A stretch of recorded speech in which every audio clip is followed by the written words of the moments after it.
Assalamualaikum warahmatullahi wabarakatuh dan salam sejahtera. Bismillahirrahmanirrahim. Alhamdulillahirabbil alamin wassalatu wassalamu ala asyrafil anbiya'i wal mursalin wa ala alihi washabbihi ajmain. Rabbi shrah li sadri wa yassir li amri wahlul 'uqdatam min lisani yafqahu qawli. Tuan-tuan dan puan-puan yang dirahmati Allah sekalian, hari ini saya ingin mungkin berkongsi dengan tuan-tuan dan puan-puan berkenaan salah satu sejarah di Mekah seperti mana yang telah diajar di dalam modul 5, dan saya lebih menjurus kepada sejenis batu iaitu Hajarul Aswad.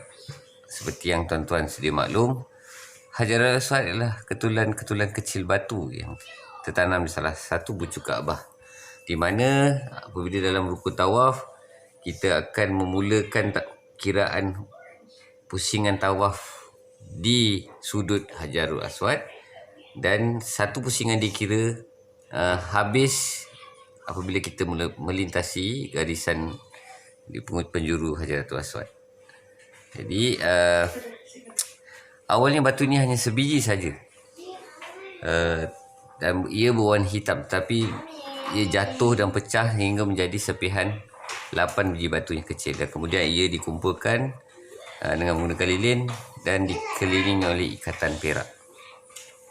Saiz batu yang paling besar hanyalah berukuran sebiji buah tamar. Tuan-tuan bayangkan, tidak besar tapi berjaya dikumpulkan, dan akhirnya batu Hajarul Aswad tersebut jaya diletakkan di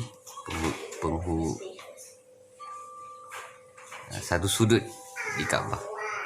Banyak riwayat menekankan keutamaan Hajarul Aswad dan anjuran supaya menyentuh dan menciumnya.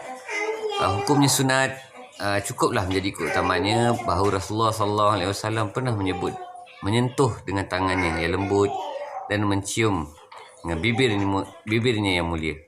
Diriwayatkan bahawa Umar bin Al-Khattab mencium Hajarul Aswad seraya berkata, "Sesungguhnya aku tahu bahawa kau adalah batu yang tidak dapat mendatangkan bahaya ataupun memberi manfaat.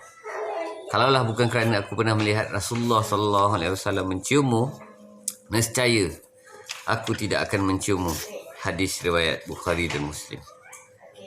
Saidina Umar menjelaskan bahawa yang demikian kerana manusia di waktu itu masih baru dengan Islam, dan sebelumnya manusia menyembah batu sebagai sembahan.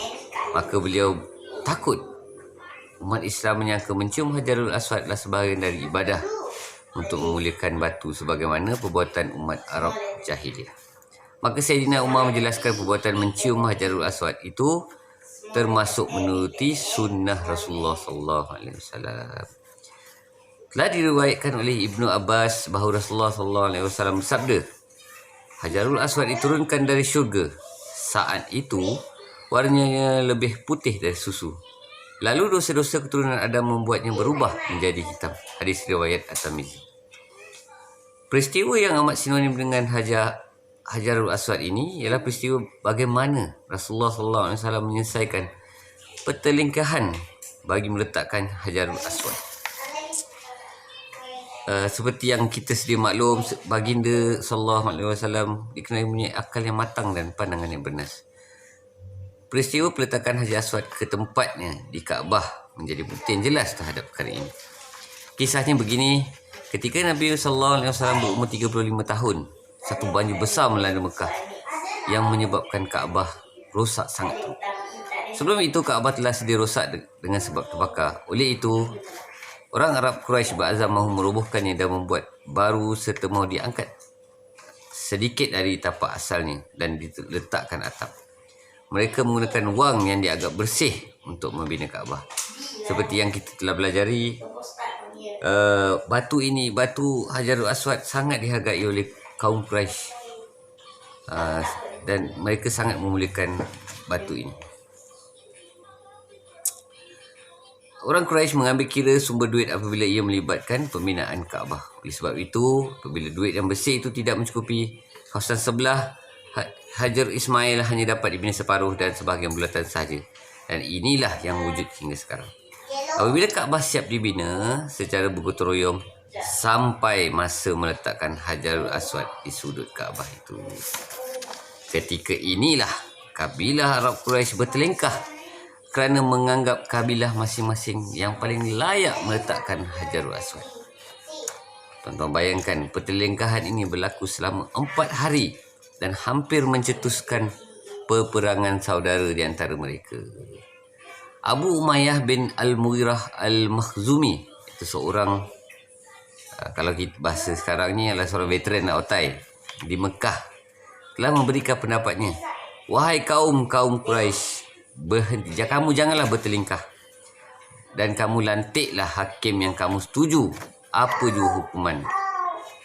Mereka menjawab, kita serahkan urusan ini kepada orang yang paling awal masuk ke sini pada keesokan harinya. Jadi mereka pun menunggu dengan sabar, dan apabila keesokan harinya semua menunggu dan melihat, ingin mengetahui siapakah orang yang pertama memasuki kawasan sekitar Kaabah yang telah dibina. Orang yang mula-mula masuk ialah tidak lain tidak bukan Rasulullah SAW, seorang rasul yang dipercayai, dan tentulah perkara ini tidak berlaku secara kebetulan. Ia dengan kehendak Allah dan nikmatnya. Lalu kesemua merasa lega kerana mereka tahu sifat amanah, bercakap benar yang ada kepada baginda. Dan mereka berkata, ini ialah Al-Amin, orang yang bersifat amanah. Kami semua sukakannya. Itu adalah Muhammad SAW. Orang Quraisy sebelum ini sentiasa menjadikan Nabi SAW sebagai hakim yang menyelesaikan pelbagai perselisihan di antara mereka. Dan mereka reda hukumannya. Kerana Nabi Muhammad SAW tidak pernah sekali pun mengelak ataupun menipu. Ini menunjukkan Nabi sebenarnya telah diakui integritinya, yang tidak boleh dipertikai sejak muda sebelum menjadi Nabi. Lalu apakah ada alasan untuk menolaknya selepas menjadi Nabi? Apabila orang Quraisy menceritakan kisah mereka, Nabi menghamparkan kainnya dan bersabda, hendaklah setiap ketua kabilah memegang hujung kain tersebut. Kemudian Nabi meletakkan Hajarul Aswad di tengah kain yang dihamparkan baginda. Nabi perintahkan supaya kain diangkat sama rata menuju ke tempat yang ingin diletak.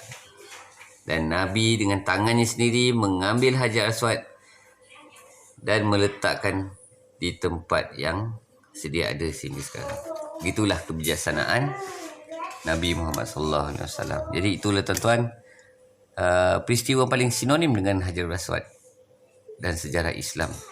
Bagaimana baginda SAW sangat bijak dan sehingga dipercayai oleh orang Quraisy kerana sifat baginda yang tiada tolak bandingnya. Jadi saya rasa itu saja perkongsian, ataupun mungkin tuan-tuan lebih memahaminya, tapi saya berharap agar video ini dapat memberi manfaat kepada kita semua, insya-Allah. Assalamualaikum warahmatullahi wabarakatuh. Sekian, terima kasih.